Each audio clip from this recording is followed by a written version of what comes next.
हरिओम। जय श्री राधे। जय श्री कृष्णा।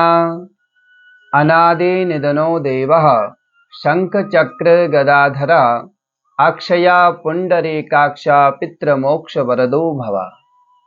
देवताभ्यः पितृभ्यश्च महायोगिभ्य एव च नमः स्वाहायै स्वधायै नित्यमेव नमो नमः। अयोध्या मथुरा माया काशी कांच अवंतिका पुरी द्वारावती चैवा सप्तैता मोक्षदायिका। आप सभी दर्शकों को जय श्री राधे, जय श्री कृष्णा। भगवान नारायण आपका सभी का कल्याण करें, हम सभी का समस्त मनोरथों को पूर्ण करें।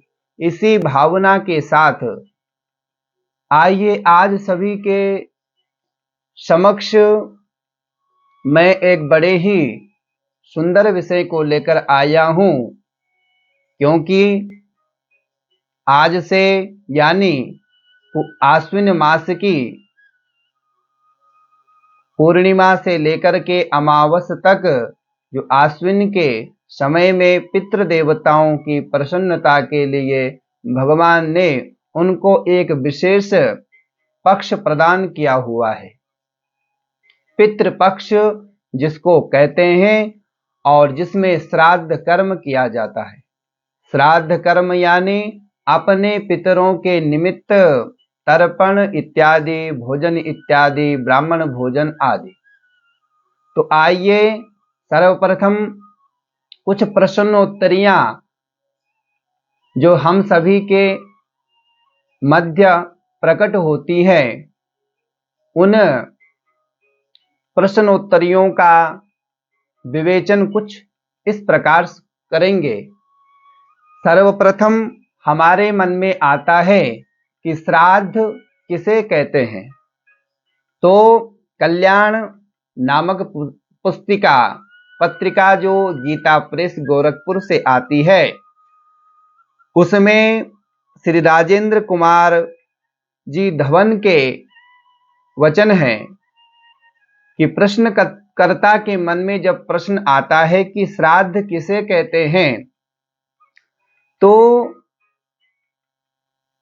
कहा जाता है कि श्रद्धा से किया जाने वाला वह कार्य जो पितरों के निमित्त किया जाता है, श्राद्ध कहलाता है। जो भी हम श्रद्धा के साथ अपने पितृ देवताओं को प्रदान करते हैं, तो उस पुण्य कर्म को क्या कहते हैं? श्राद्ध। यानी श्रद्धा से किया जाने वाला कर्म ही श्राद्ध है। तो फिर इसी संदर्भ में प्रश्न उत्पन्न होता है।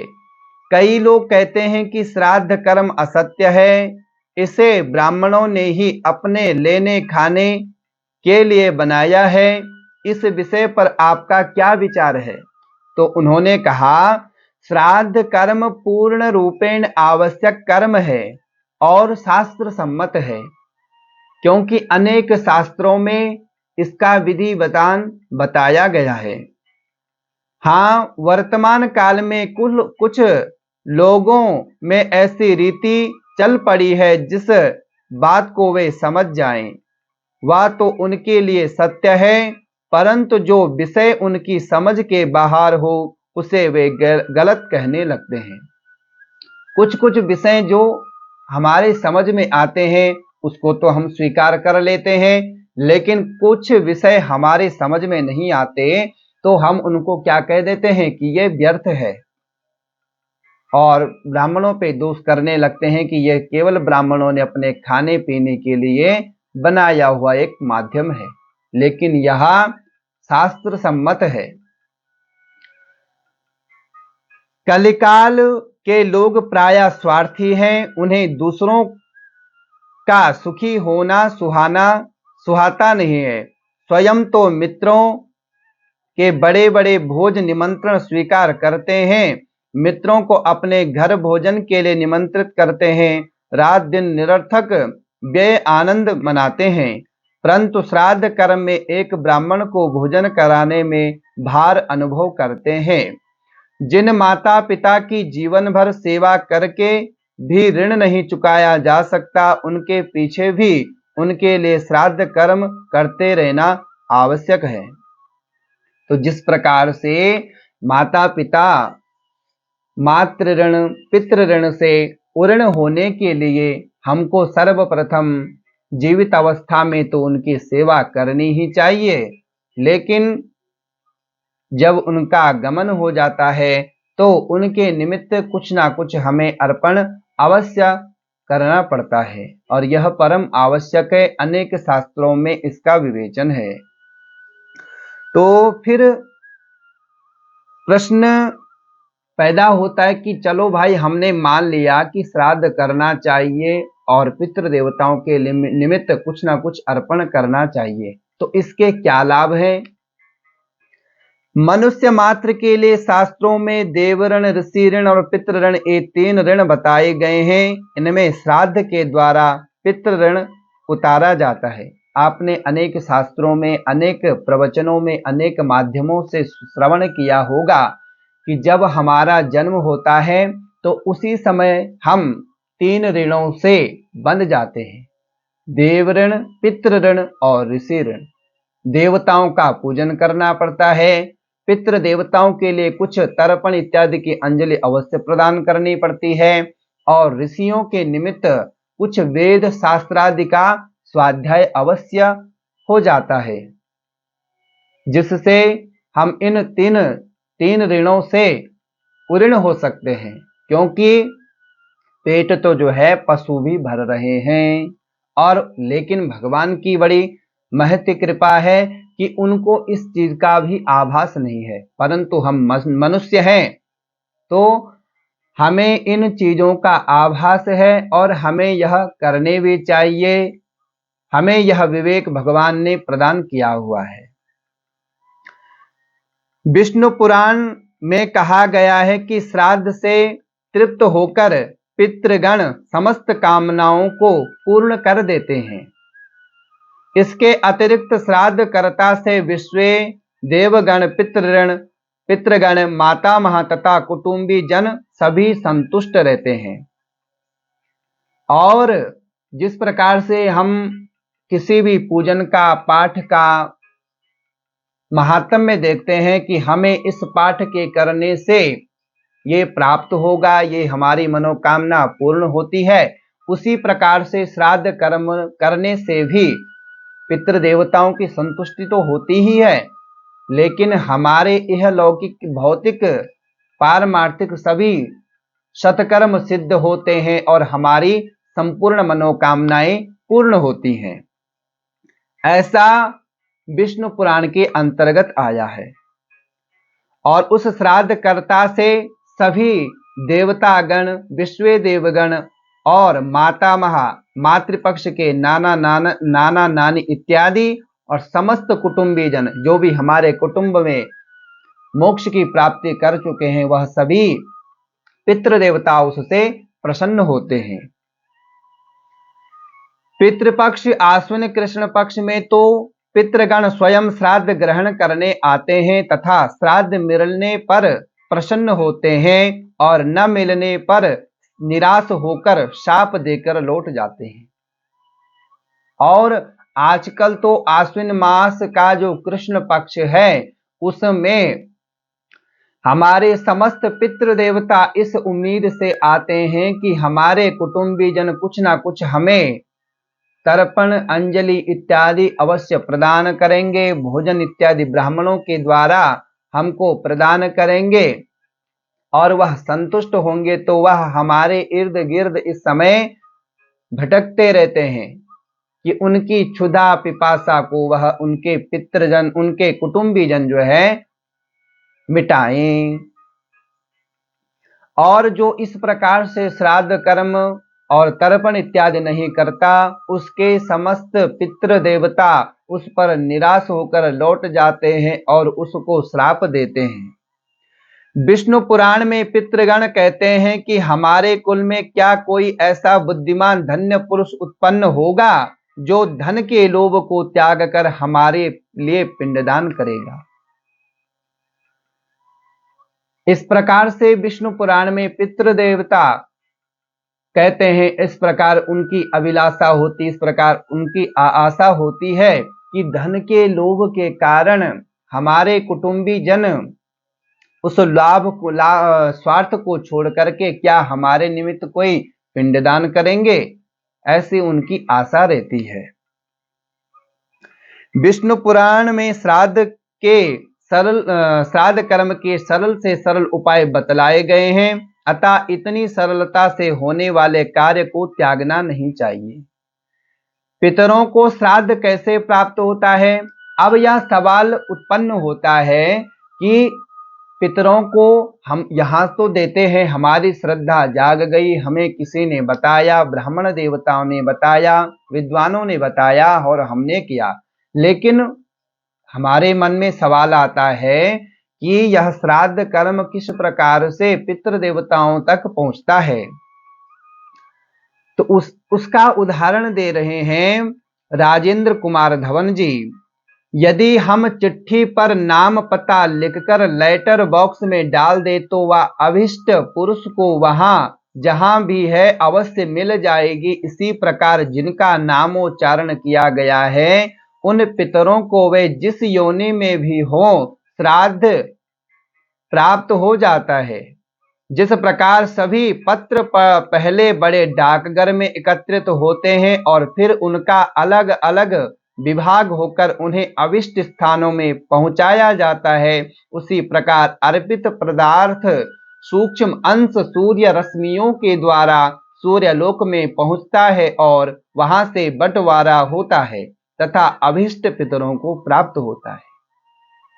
तो इस प्रकार से जिस प्रकार से आपने देखा होगा कि पंडित जी संकल्प लेते हैं किसी भी पूजा का, किसी भी पाठ का, कि आपका गोत्र क्या है, आपका नाम क्या है, आप किस जगह से हैं, और वह चिट्ठी को भेजते हैं।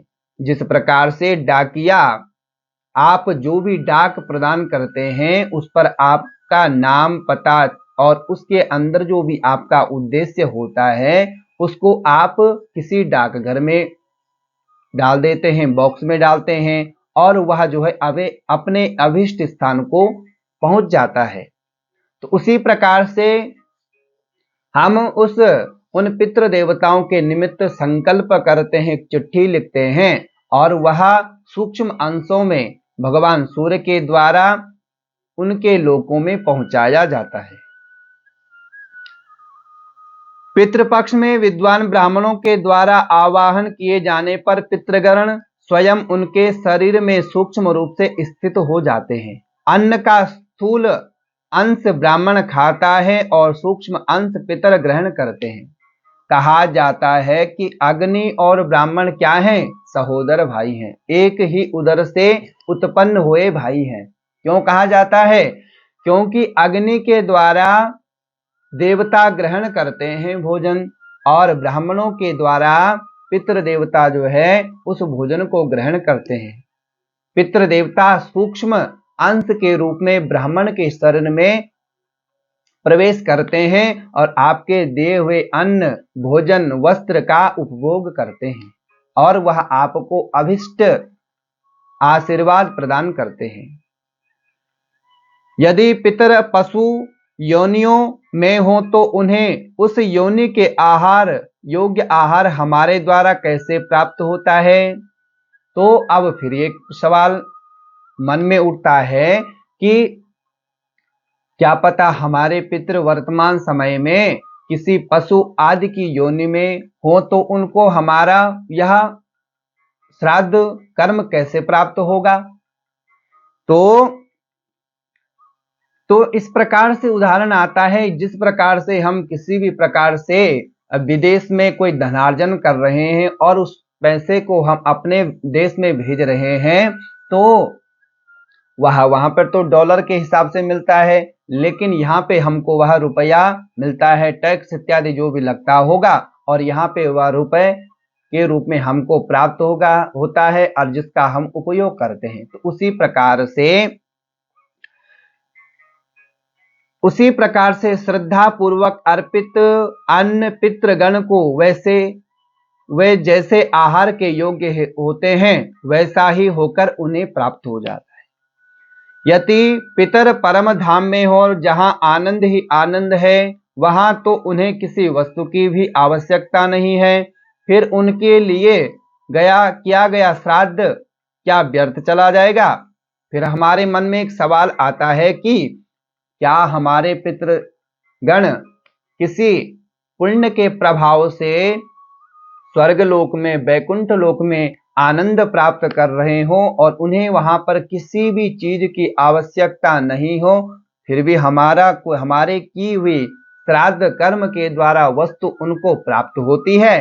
क्या उनको आवश्यकता होती है? तो कहते हैं नहीं। जैसे हम दूसरे शहर में अभिष्ट व्यक्ति को कुछ रुपए भेजते हैं, परंतु रुपए वहां पहुंचने पर पता चले कि अभिष्ट व्यक्ति तो मर चुका है, तो वह रुपए हमारे ही नाम होकर हमें ही मिल जाएंगे। अब ऐसा होता है कि वहां पे उनको आवश्यकता नहीं है, तो जो भी चीज हम उनको प्रदान करेंगे, हमें तो मालूम नहीं है कि वह कौन से, कहां पे और किस योनि में है। वह तो केवल भगवान को पता है उन्होंने उनको किस योनि में जो है भेजा है और कहां वह कौन से लोक में वह विचरण कर रहे हैं। तो हमारा जिस प्रकार से कोई डाक होती है, उसको कोई अभिष्ट स्थान ना मिले तो वह लौट करके हमारे ही पास आ जाती है, तो वह उसके पुण्य कर्म हमें ही प्राप्त हो जाते हैं और हमारे ही पुण्य कर्म की डायरी में वह दर्ज हो जाते हैं। ऐसे ही परम धामवासी पितरों के निमित्त किया गया श्राद्ध पुण्य रूप से हमें ही मिल जाएगा, अतः हमारा लाभ तो सब प्रकार से ही होगा। अब देखो किस प्रकार से हमारा लाभ हो रहा है। एक प्रकार से हम उनके निमित्त कर रहे हैं, हमारे पितृ देवता हमारे ऊपर प्रसन्न हो रहे हैं और हमें अपना आशीर्वाद बना रहे हैं। और क्या पता उनको उस आवश्यकता न हो, फिर भी वह पुण्य कर्म जाकर के हमारे ही पास वापस लौट आता है और हमें अनेक असंख्य गुणों में वह अपने गुणवान होकर के हमें अपना अभिष्ट प्रदान करता है। तो इस प्रकार से अनेक प्रकार से हमने कुछ प्रश्नों के द्वारा, उत्तरों के द्वारा इस श्राद्ध कर्म को समझा। तो हमें भी यह संकल्प लेना चाहिए कि इस पितृपक्ष में हमें अपने पितृ देवताओं के निमित्त कुछ ना कुछ अर्पण अवश्य करना चाहिए, श्राद्ध कर्म करना चाहिए, जिससे हमारे पितृ देवता संतुष्ट हों और हमारे ऊपर अपनी कृपा बनाए रखें और अपना शुभ आशीर्वाद हमें प्रदान करें, जिससे वह सदैव प्रसन्न रहें और हमें भी अपना अभिष्ट आशीर्वाद प्रदान करें। तो अवश्य ही अपने पितृ देवताओं के निमित्त इस पितृपक्ष में तर्पण करें, भोजन करवाएं, ब्राह्मणों को इस श्राद्ध कर्म को करवाएं, जिससे वह प्रसन्न हो। तो धन्यवाद आप सभी दर्शकों का। आप सभी ने इस वीडियो को देखा और इससे कुछ ना कुछ आपको प्राप्त होगा, हमें प्राप्त होगा एवं हमारे पितृ देवताओं को प्राप्त होगा। इसी सकारात्मक भावना से इस वीडियो को बनाने का हमारा उद्देश्य था, जो मुझे आशा है कि वह अवश्य ही पूर्ण होगा। कोई ना कोई कुछ ना कुछ अंश में इससे कुछ ग्रहण करेगा। तो आप सभी का धन्यवाद। अगर आपको यह वीडियो पसंद आए तो इसको अधिक से अधिक देखें, इसका लाभ लें, इसको शेयर करें, अपनी प्रतिक्रिया अवश्य प्रदान करें, हमारे इस चैनल को सब्सक्राइब करें, क्योंकि इसी प्रकार से अनेक वीडियो इसमें आपको प्राप्त होंगी। तो धन्यवाद। अधिक ना कहते हुए हम अपनी वाणी को विराम देंगे। आप सभी का मंगल हो। समस्त पितृ देवताओं की कृपा आपके ऊपर सदैव बनी रहे। भगवान नारायण आपका सभी का कल्याण करे। हरिओम। जय श्री राधे, जय श्री कृष्ण।